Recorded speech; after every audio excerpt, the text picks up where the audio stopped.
Alors, bonjour Laura, est-ce que tu peux te présenter, mais de la façon dont tu aurais aimé qu'on parle de toi en écoutant ce podcast, du coup? Ouais, je peux essayer en tout cas. Donc je m'appelle Laura. Dans la vie, je suis, formatrice et consultante sur des sujets de ressources humaines, communication interpersonnelle. Qu'est-ce que je peux dire? Qu'est-ce que je voudrais qu'on raconte sur moi? C'est un métier que je fais avec, passion, avec, engagement et je suis, assez bouleversée au quotidien de voir à quel point les gens peuvent souffrir, dans la vie en général et particulièrement en contexte professionnel et voilà, de plus en plus, je me rends compte que le métier que je fais, sert de sas de décompression pour tenir le choc et j'aimerais bien que ça évolue. Ok, merci beaucoup. Il y a quelque chose qui me vient, j'ai envie de te demander, donc Laura, tu as connu l'épuisement professionnel, c'est pour ça qu'on est là. Avant que l'on rentre dans le contexte, que tu nous expliques un peu l'histoire de ce parcours, j'avais envie que tu nous présentes deux mots. Deux mots, celui qui pour toi symbolise cette période et où tu as vécu l'épuisement, et celui qui symboliserait maintenant la période que tu vis post-épuisement. Mmh, hem, à l'époque, je dirais inconscient, parce que je trouve qu'on entre dans l'épuisement avec beaucoup d'inconscience dans tous les sens du terme. Inconscience qu'on y entre, inconscience de ce que ça va provoquer, et inconscience de ce qu'on peut faire pour, ne pas y aller. Et aujourd'hui, je dirais flirt, puisque je trouve que je continue de flirter, Mhm. beaucoup trop avec cet épuisement malgré, ce que je pense être un peu plus de conscience. Ok, merci beaucoup. J'aime beaucoup le mot inconscience parce que j'utilise beaucoup du coup maintenant le mot intention, faire les Oui, choses avec intentionnalité. Ça me parle. Merci Laura. absolument. Merci beaucoup. Et le flirt, et c'est vrai que ça aurait pu faire un autre épisode de podcast, peut-être pour les personnes. Comment effectivement, lorsqu'on a une tendance à beaucoup donner, à aimer travailler, on peut quand même, et c'est OK, être dans la tendance à flirter avec les phases d'épuisement. C'est très Exactement. intéressant. Oui, oui. Merci beaucoup. Je t'en Est-ce que prie. tu pourrais maintenant, si tu le veux bien, nous raconter un peu ton contexte, comment est arrivé, l'épuisement? Dans quel environnement de travail tu étais? Dans quel environnement même personnel, parce que l'épuisement, ça peut aussi trouver sa source sur un fonctionnement commun que l'on a personnellement et professionnellement. Qu'est-ce que tu faisais? Quel métier? Si c'est important, du coup, que l'on sache et que ça a un impact. Et puis, finalement, conclure avec, ta relation aux autres et conclure avec l'événement déclencheur qui t'a fait dire: «Ah ben là, il y a quelque chose qui va pas». Ouais. Alors ça s'est installé de façon extrêmement progressive. Heu, j'ai commencé, j'ai fait des études de ressources humaines. J'ai travaillé, 2 ans chez SNCF où j'ai passé 2 années, vraiment, formidables et je me rends compte rétrospectivement qu'il y avait un cadre de travail très, structuré et très sain. En tout cas, pour moi, j'étais alternante, j'avais une manager, exceptionnelle, et donc voilà, les choses se passaient, vraiment bien. J'avais le temps de faire un milliard de choses à côté. On travaillait pas le vendredi après-midi parce qu'on compensait tous les jours, donc on terminait le vendredi à 13h. Je faisais du sport, enfin, c'était vraiment, formidable, quoi. Et à la fin de mes études, j'ai décidé de quitter SNCF, parce que je savais qu'un jour, j'aurais envie de monter ma propre entreprise et que je sentais que j'étais tellement bien là-bas que si je partais pas, je partirais jamais.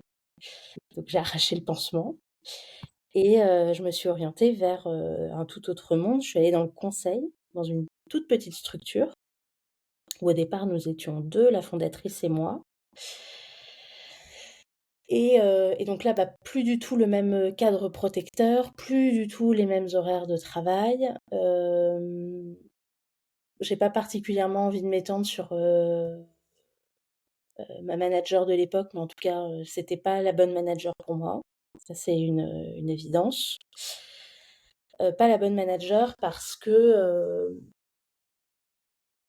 elle m'a donné, ça c'était bien, beaucoup d'autonomie, beaucoup de liberté, un grand champ d'action, donc je me suis, épanouie professionnellement, enfin intellectuellement. Mais j'avais tellement d'autonomie et tellement de responsabilités très tôt, parce que je sortais quand même d'études, que c'était par moments un peu vertigineux. Donc j'avais la responsabilité d'une BU, sélection des prestataires, conduite de mission, beaucoup de charges de travail, gestion d'un pôle entier de facturation et de rentabilité, avec des moments particuliers comme: «Bah oui, mais si tu factures pas, on pourra pas te payer». Donc il y avait un truc un peu anxieux, qui répondait bien à mon fond anxieux de personnalité. Ça forcément, ça joue. Donc là, j'ai commencé à beaucoup carburer avec un management qui était très très distant, pour moi en tout cas trop distant, beaucoup par SMS, voilà. Donc j'ai fait, 19-20, 3 ans comme ça, hem et hem et je pense que là, j'étais déjà en surchauffe, mais je me rendais pas compte du tout. OK.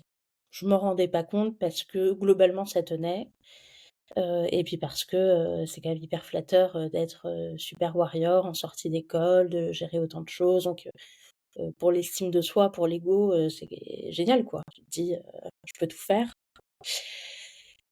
La relation de travail s'est pas bien finie, donc ça a été un gros choc pour moi, la fin de contrat avec, cette entreprise. Ça a été assez violent et donc au moment où je lançais ma propre entreprise, je vivais, la fin de ce contrat où j'étais pas bien, c'était assez, voilà, émotionnellement, c'était chargé et en même temps, bah, je montais mon truc donc il était pas du tout question de faiblir donc j'ai à l'inverse mis un coup d'accélérateur sur ce que je me rendais pas compte être un fond bien fatigué déjà et bien émotionnellement engagé. Heu et donc j'ai fait 1 an et demi comme ça à fond les ballons, sur, ma nouvelle activité, formation conseil et dans la formation, et dans le conseil, comme tu le sais, on rencontre, des centaines de personnes tous les ans, ce qui est, probablement la plus jolie chose de ce métier. Mmh. Ce qui est aussi, à mon sens, la plus fatigante parce que tu rencontres plusieurs centaines de personnes par an, avec qui, le travail est quand même d'établir un lien de confiance pour qu'ils te parlent. Donc ils te parlent, si tu y arrives et là, ce qu'ils te racontent, ça va de, leur fatigue professionnelle qui entre en résonance avec la tienne, de ce qu'ils vivent, comme management, parfois, douloureux pour eux et ça fait résonance avec toi. Et puis, des choses qui viennent de la vie privée qui évidemment percutent le travail puisqu'on ne se dissocie pas le matin à 8h20 quand on embauche. Donc des choses extrêmement intimes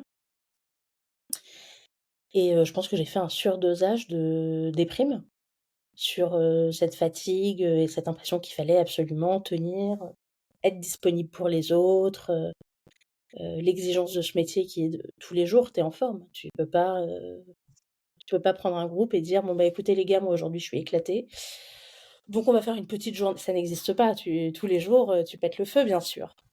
Donc j'ai fait un bon surdosage, dont je n'ai pas pris conscience, pendant l'année. En revanche, je suis arrivée en vacances avec mon conjoint, nous sommes allés à Collioure et là j'ai senti que ça n'allait plus du tout puisque, pendant une semaine j'ai écouté Mylène Farmer, Tout est chaos. Ouais. Avec une intense envie de pleurer, mais je l'écoutais, de 8h du mat à 22h le soir avec une intense envie de pleurer. Enfin, c'était quand même, mon mec il était là: «Déjà, est-ce qu'on peut changer de chanson? Et puis qu'est-ce qui se passe?»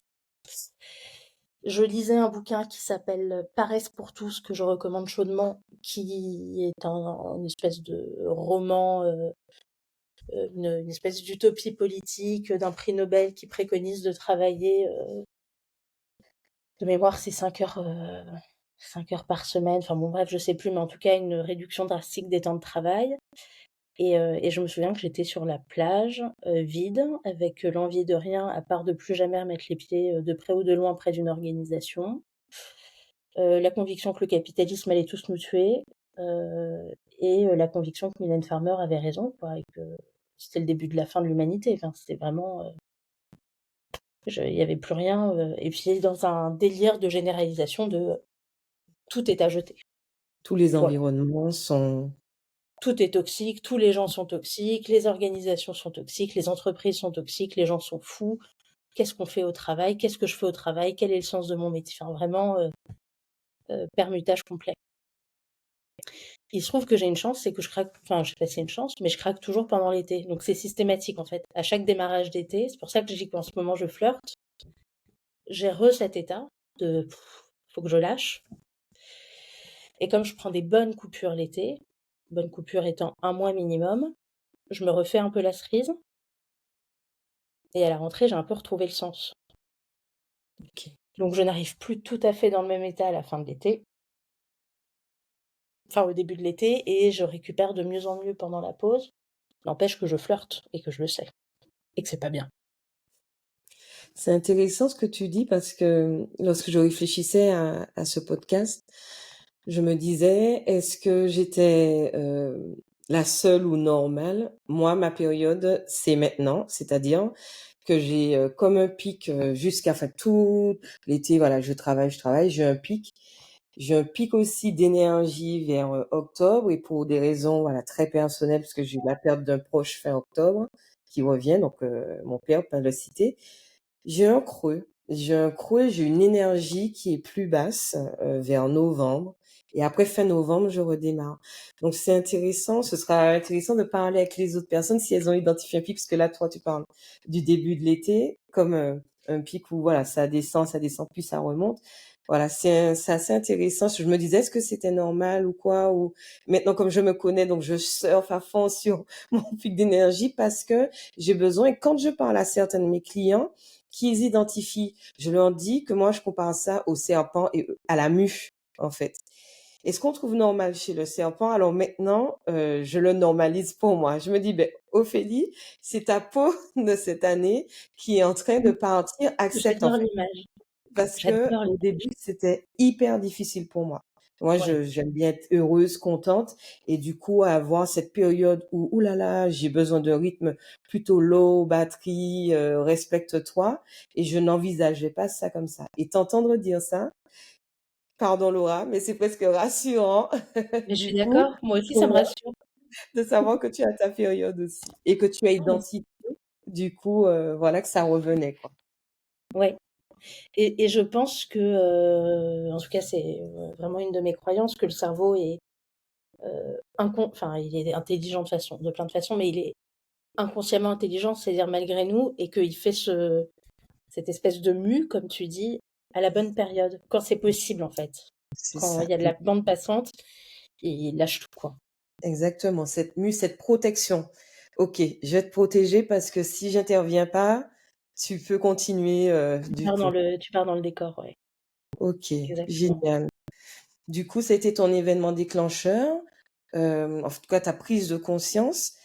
Est-ce que du coup, concrètement, qu'est-ce qui t'a aidé du coup? Si tu devais parler généralement de ce qui t'avait aidé et ensuite après je vais vraiment te demander de mettre en avant 5 clés, qui t'ont vraiment aidé toi dans ton parcours. Mais voilà, généralement là, si je te parle de ce qui t'a aidé, qu'est-ce que tu pourrais nous dire?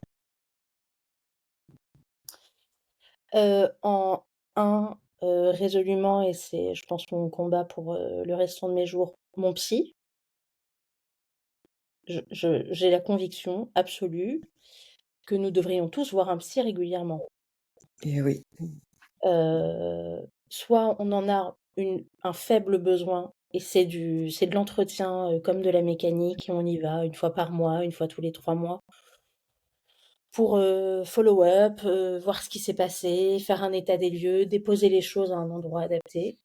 Soit on en a plus besoin, moi j'en ai beaucoup besoin, donc j'y vais toutes les semaines depuis, de multiples années, et ça n'empêche pas d'avoir des moments où ça va mal, mais moi je pense que ça m'aide à sortir beaucoup plus vite, et que cette espèce de truc qui fait que je retrouve de l'énergie assez rapidement, cette forme de résilience, vient en grande partie de ça.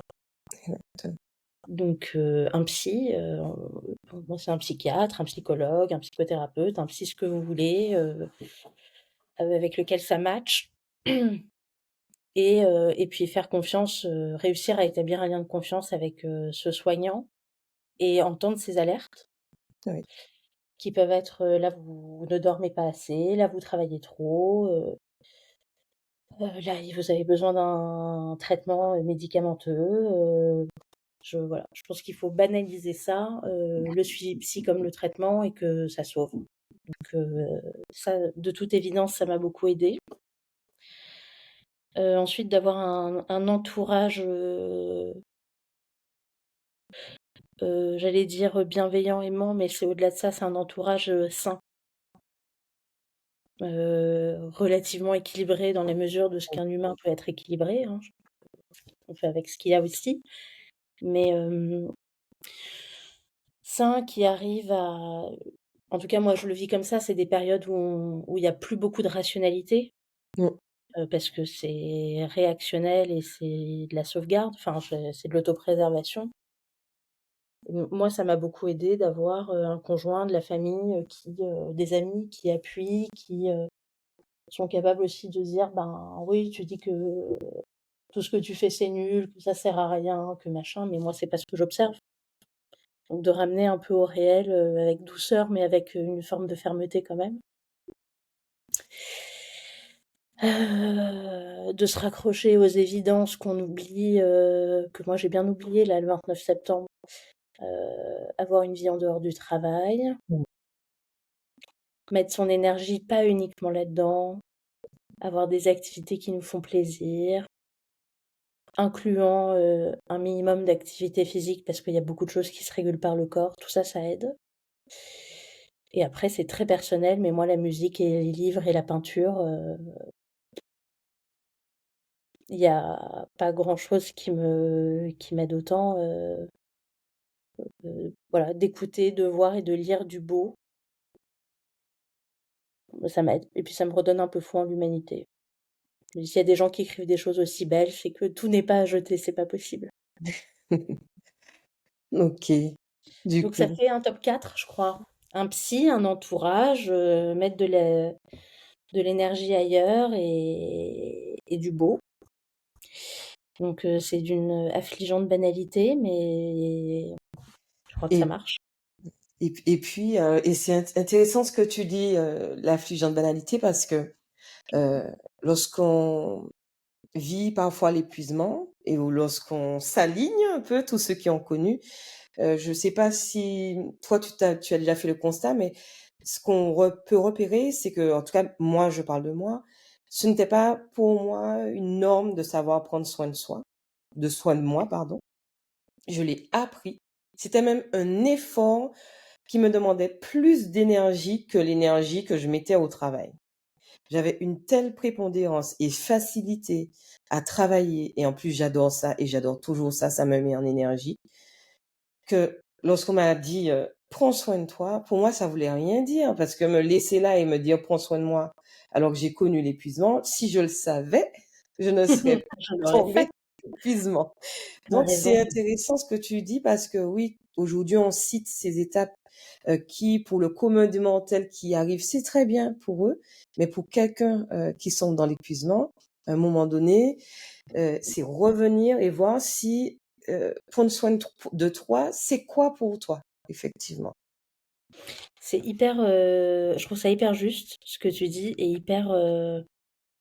hyper intéressant.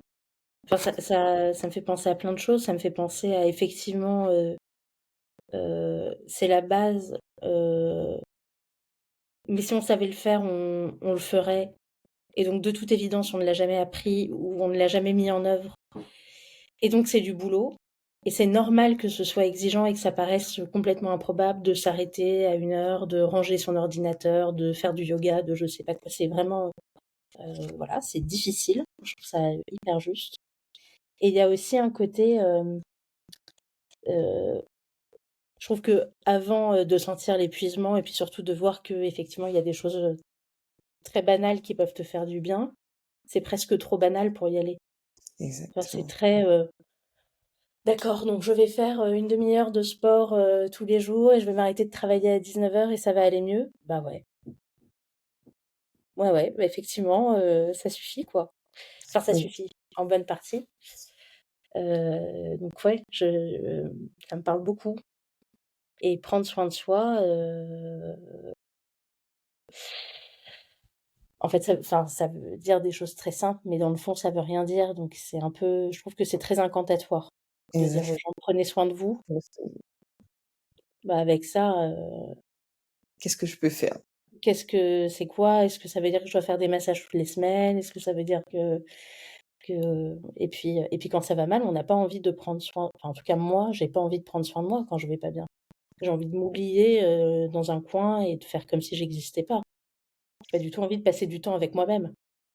Et c'est intéressant et ça, ce que tu dis, c'est aussi intéressant parce que parfois, juste l'autorisation d'être dans un coin et c'est pour ça que je l'ai mis en avant ce matin. J'ai pleuré un bon coup parce que on a certains, on a besoin d'entendre ça. Oui, ben, pleure déjà. Après, on va construire ta routine. Soit déjà dans l'aide, soit triste, OK, soit en accord avec ces parties-là. Effectivement. Parce que, au début, quand on parle de routine de prise en soin de soi, oui, moi, je voyais, oui, le massage tous les jours, tout ça, et puis je me dis: «Mais attention, mais financièrement» et ça engendre en cascade, certaines croyances et certaines choses, effectivement et juste, être, comme tu dis, être dans un coin, être, je sais que voilà, moi dans il y a l'une des choses, qui est ressortie dans ma prise en soin de moi, c'est dormir. J'aime dormir, j'aime, faire la sieste ou me retrouver dans ma pièce, seule, du coup, porte fermée, ne rien faire, mais c'est venu après et c'est intéressant ce que tu dis. Juste être. Exactement et pas forcément, ouais, juste être et peut-être un peu moins, intellectualiser. Moi, je pense que c'est un de Mmh. mes grands problèmes. Je sais pas si c'est un problème, mais en tout cas un de mes grands biais et que c'est d'autant plus pervers pour nous puisqu'on travaille sur ces sujets, donc tu es tout le temps en réflexivité sur, toi, les autres, enfin, c'est une espèce de boucle infernale, donc c'est très intellectuel comme, approche de la fatigue et de l'épuisement et en fait, à un moment, faut revenir à basico-basique, où est-ce que je pose mon corps et comment est-ce qu'il récupère et un peu moins penser et un peu plus être. Mmh. Exactement, oui. Arrêter de vouloir comprendre la mécanique de pourquoi je suis j'ai sombré dedans? Mais comment je n'ai pas vu? Et pourtant chez les autres, je le vois, oui, mais nous Exactement. toutes ces questions qui nous envahissent quand on vit cela, parce qu'on se dit: «Non, mais quand même, moi, j'accompagne, je vois, on m'en parle et pourtant j'ai aidé un tel dans ma famille ou dans mon réseau client». Oui, mais c'est pas si Mmh. simple pour soi, quoi. Mmh. OK. Merci Laura. J'ai envie de te demander, quels sont les messages que tu retiens de ce que tu as vécu? Si tu devais partager avec, les personnes qui vont nous écouter, les messages clés que tu retiens de cette période. Le corps parle, il parle, d'abord tout bas, une petite tension musculaire, fatigue au réveil, et puis il parle de plus en plus fort si on l'écoute pas. Là, à la fin de l'année, de la précédente, là, juste avant l'été, parce que je compte toujours en année scolaire. Par exemple, j'ai enchaîné 10 jours, complètement aphones, donc pas un son, ce qui pour une formatrice veut quand même dire il va vraiment falloir penser à arrêter d'animer et j'ai forcé en disant, «Bon, bah, je peux plus tellement parler, mais je peux peut-être quand même faire des entretiens en visio puisque, je vais plus écouter». Je parlais comme ça en chuchotant et j'ai dit, je sais pas pendant 3 4 jours, le soir: «Bah, c'est pas grave, je peux pas parler mais j'entends» et donc après, c'est pas une blague, j'ai été sourde pendant une semaine. J'entendais plus rien. Là, je me suis dit: «Ben, peut-être que si je continue à pousser, je vais être aveugle également, donc je vais m'arrêter avant parce que je vais me mettre à lire des documents». Donc je trouve que le corps parle et que, c'est pas mal de l'écouter avant de complètement tomber en panne. Voilà, parce que je pense qu'un burn-out, c'est une panne sèche, quoi. C'est, le corps répond plus, donc le corps parle, ça c'est clair. Qu'est-ce que je retiens? Si fort que l'on se croit et si conscient que l'on soit de ce que c'est que le burn-out, des mécaniques, heu, on n'est pas à l'abri.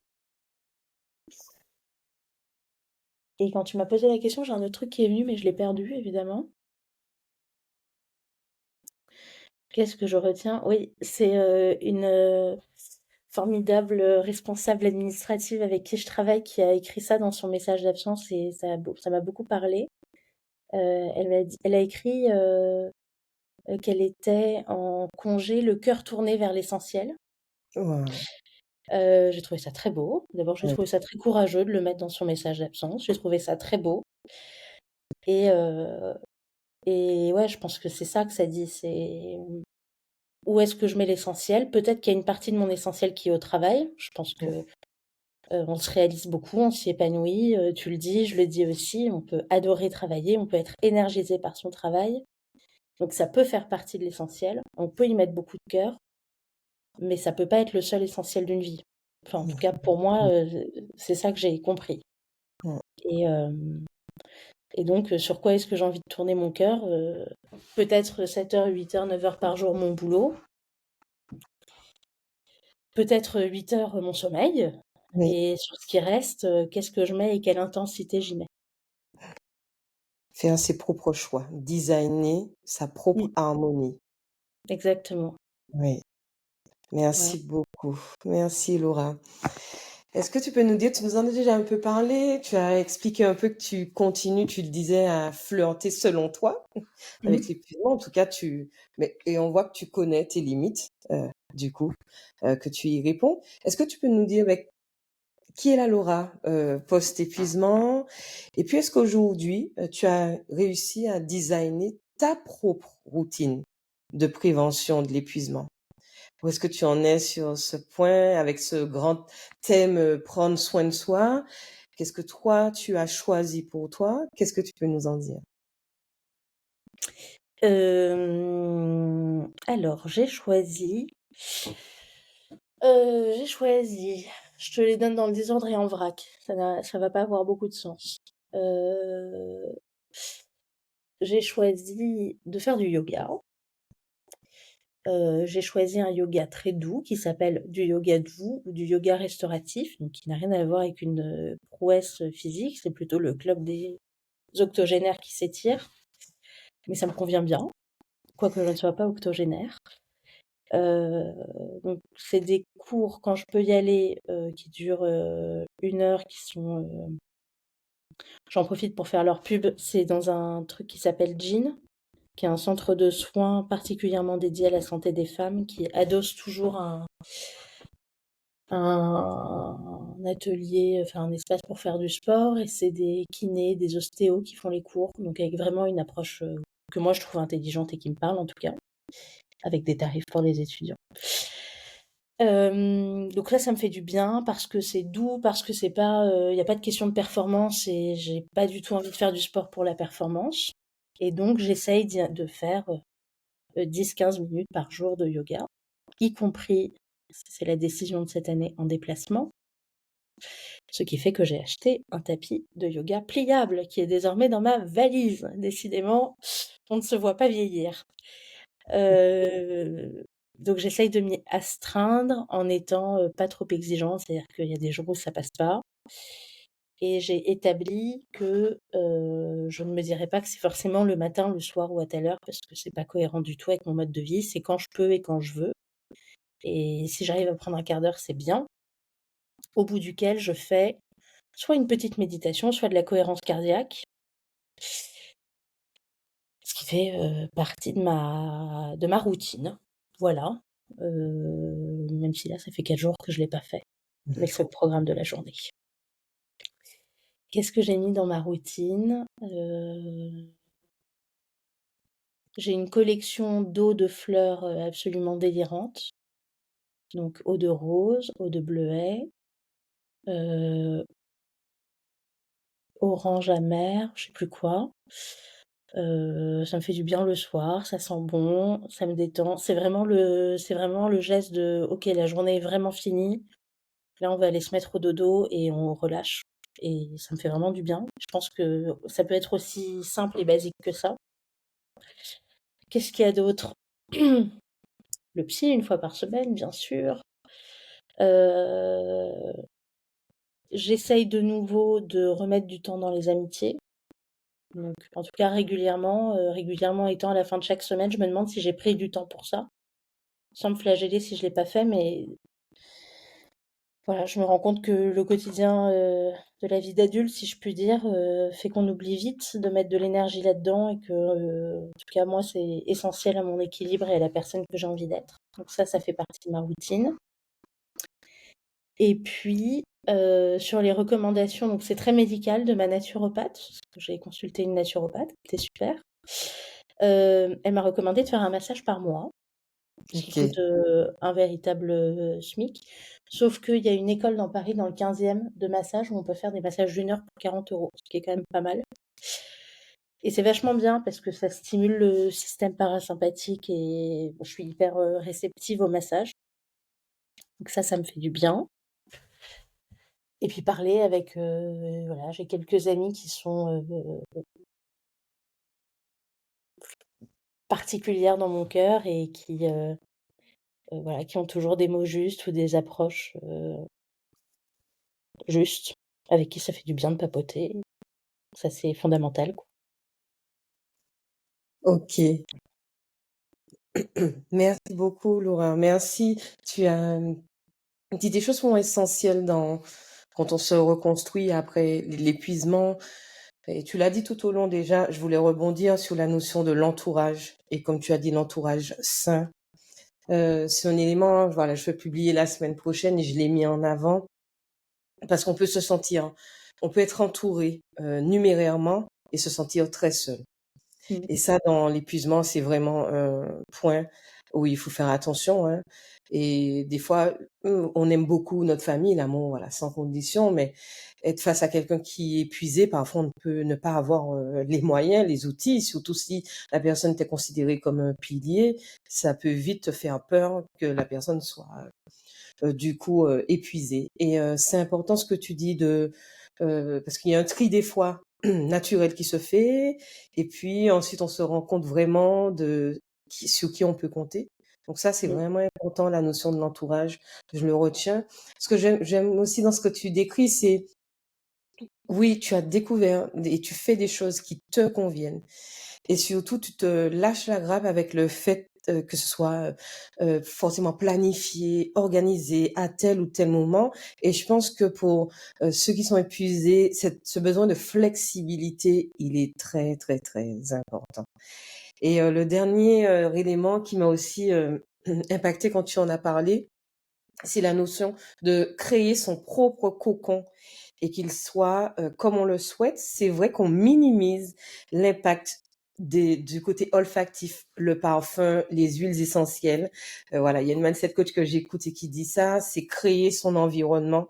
Donc lorsqu'on décide en fait de se donner rendez-vous finalement, même si c'est pour aller dormir dans ton exemple, ben je crée l'ambiance que je souhaite. Pour certains, ça va être aussi avec des draps, ça va être avec une lumière tamisée, mais c'est pour dire que oui, le massage, est bien et dans un temps où nous on a choisi, mais par contre, dans notre, propre cocon, nous avons des éléments pour créer une ambiance propice pour que l'on se retrouve et que l'on soit bien et ça, c'est Exactement. important. Ouais, ouais, Et merci pour c'est ouais, et c'est vraiment, je crois que moi, ce qui m'a soulagée, c'est, je pense que comme, beaucoup de personnes de mon âge et même de générations avant, j'ai grandi avec, tu sais, il y avait des émissions extrêmement cheloues qui passaient à la télé, où il fallait se reprendre en main dans un truc hyper intense, hyper normatif et du coup, tous les jours, tu fais la même chose à la même heure. Tous les jours, tu fais attention à ce que tu manges, tous les et donc ça, top l'angoisse, enfin juste, j'ai dit: «Mais jamais jamais de la vie». Enfin, moi, je veux pas que d'abord, je ne peux pas et puis j'ai pas envie que ma vie ressemble à un camp militaire et donc je suis beaucoup plus sensible à l'approche, c'est pas grave si tous les jours c'est différent. C'est pas grave si un jour c'est yoga, un jour c'est manger des pâtes, si un jour parfois c'est, la première chose que je fais, c'est je me lève, je me maquille et je m'habille. Comme tu dis parfois et je trouve ça très beau, intentionnellement mmh. parce que j'y mets quelque chose et puis parfois à l'inverse et aujourd'hui j'en ai rien à faire, je fais une journée, comme là en tenue de sport parce que ce soir j'ai sport et je crasite, et en même temps je travaille. Enfin, ça peut être différent tous les jours et que ce soit quand même une routine. Et je trouve que ça, c'est très libérateur. En tout cas, pour moi, c'est hyper libérateur. OK. Oui, designer, je le redis parce que c'est important pour moi et je le dis souvent, designer sa propre harmonie. Je dis même plus équilibre parce que lorsque moi je mettais la notion équilibre au départ, fallait que tout soit carré, ISO, d'une ouais. parfaite égalité. Ah mais non, pas trop pour le travail, tout ça. Et en fait, une fois que je l'ai remplacé par harmonie, l'harmonie, c'est mon mot, je mets ce que je veux derrière. Et si finalement il y a un déséquilibre, ça reste l'harmonie que j'aurais choisie. Et ça, c'est important ce que tu dis, de vraiment choisir sa propre routine, son propre temps et non plaquer sur oui, si ça fonctionne pour Michel, c'est bien pour elle, mais pour moi, ça ne me fait pas écho. En tout cas, pas pour l'instant. Mm. Voilà. OK. Et en fait, on a un super copilote. Si ça te fait du bien, c'est que c'est bien. Si ça te fait pas Exact. bien, c'est qu'a priori, c'était pas bien. Donc, c'est quand même fantastique de. C'est rarement aussi simple dans la vie, hein. Bon, on est arrivé au bout de cet épisode de podcast, Laura.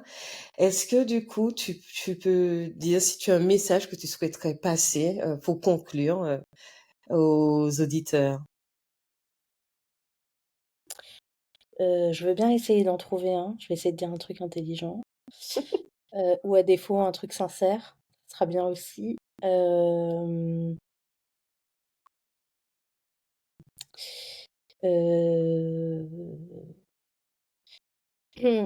Oui, je sais.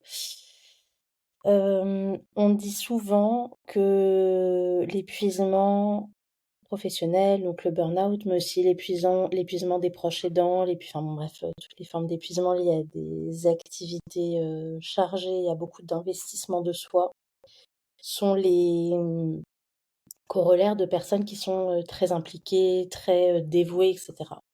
Et je pense que c'est en partie vrai, mais je pense que c'est aussi fondateur de beaucoup de problèmes de penser comme ça. Une fois qu'on a dit, c'est comme si on disait c'est la maladie des bons élèves. Bah du coup, il faut être malade pour être bon élève. Et je crois que c'est pas vrai. Je crois qu'on peut être très bon élève, qu'on peut être très dévoué, mettre beaucoup d'intensité dans son travail sans pour autant se rendre malade. Je crois pas du tout que ce soit forcément le pendant. OK. En tout cas, pour un peu voir si je te suis dans ce que tu dis, ce que tu veux dire, c'est que de ne pas essayer en tout cas que même si on a une tendance à donner et que on peut s'identifier à ça, attention, prévention, l'épuisement, il faut pas qu'il soit notre norme en fait. Cela ne Exactement. justifie pas que l'on accepte ou qu'on accueille de donner plus, en tout cas, ou d'être plus attentif encore aux signes d'épuisement et de ne pas le rendre normal. C'est Ça, ça. c'est Il n'y a pas besoin d'aller jusque-là. Je vois pas ce que ça apporte à personne. Il n'y a pas besoin. On peut s'arrêter bien avant et on aura quand même très bien fait les choses. En tout cas, je te remercie, Laura. Merci pour cet Je t'en prie. épisode passionnant. Merci à toi. Ça m'a fait beaucoup de bien de discuter de tout ça avec toi et un grand plaisir. Ça me Merci donne plein de beaucoup. pistes.